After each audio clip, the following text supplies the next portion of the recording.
माँ अस्पताल में एक बेड पर पड़ी थी। अस्पताल के बरामदे में उसके दो बेटे और एक बेटी टहल रहे थे। भाई बहन को अपनी माँ की सेहत की चिंता तो थी ही, लेकिन उससे भी ज़्यादा चिंता इस बात की थी कि अब माँ को अपने साथ कौन रखेगा। जब तक माँ का स्वास्थ्य ठीक था, वह इन तीनों से अलग अपने पुराने घर में रहती थी, लेकिन अब ऐसा नहीं हो सकता था। ऐसा करने से समाज में तीनों बेटे बेटियों का नाम भी खराब होता। लोग कहेंगे, देखो कैसी औलादें हैं, बीमार माँ को अकेला छोड़ दिया। 1 घंटे से बिना कोई बात किए वे तीनों अपने अपने विचारों में खोए थे। फिर बहन ने चुप्पी तोड़ते हुए बड़े भाई की तरफ देखते हुए कहा, भैया आप बड़े हैं, इसलिए आपका कर्तव्य है कि आप माँ को ज़रूरत के समय अपने पास रखें और उनकी देखभाल करें। छोटी बहन की बातें सुनकर बड़े भाई ने अपनी पत्नी की तरफ देखा और बोला, मैं इस बात से इनकार नहीं करता हूँ कि बड़े होने के नाते यह मेरा कर्तव्य है, लेकिन तुम तो जानती हो ना, मैं और तुम्हारी भाभी दोनों ही जॉब करते हैं। ऐसी हालत में माँ की देखभाल के लिए किसी न किसी को उनके साथ रहना पड़ेगा, जो हमारे लिए मुश्किल हो जाएगा। बहन, तुम तो पूरा दिन घर पर रहती हो, तो माँ को अपने साथ क्यों नहीं रखती?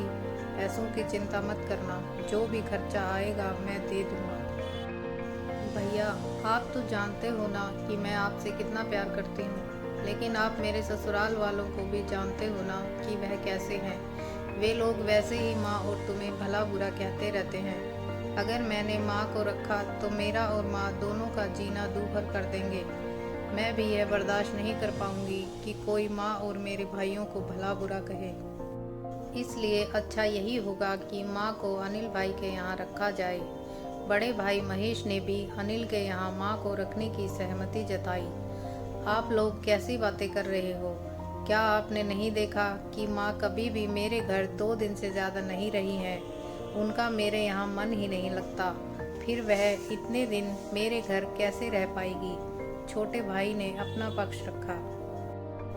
इससे पहले कि इस चर्चा का कोई नतीजा निकल पाता, एक नर्स वहां दौड़ते हुए आई और कहने लगी, क्या आप ही वार्ड नंबर 4 में भर्ती मरीज के रिश्तेदार हैं? आपको डॉक्टर साहब अंदर बुला रहे हैं। सभी घबरा गए और दौड़ते हुए डॉक्टर के पास पहुंचे। डॉक्टर ने उनसे हाथ जोड़ते हुए कहा, आई एम सॉरी, मैं आपकी माता जी को नहीं बचा पाया।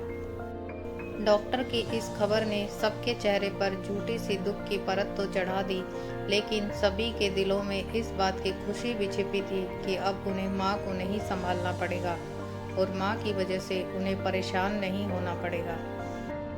यह छोटी सी कहानी समाज का सत्य है। यहाँ लोग ऊपर से जो दिखते हैं, अंदर से वह नहीं होते।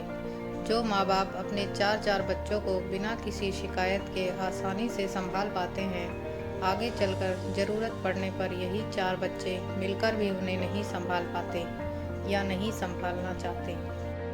बच्चों को यह बात नहीं भूलनी चाहिए कि अगर आज वह अपने माँ बाप के साथ बुरा बर्ताव करते हैं, तो कल जब वे बूढ़े होंगे तब उनके बच्चे भी वैसा ही व्यवहार करेंगे।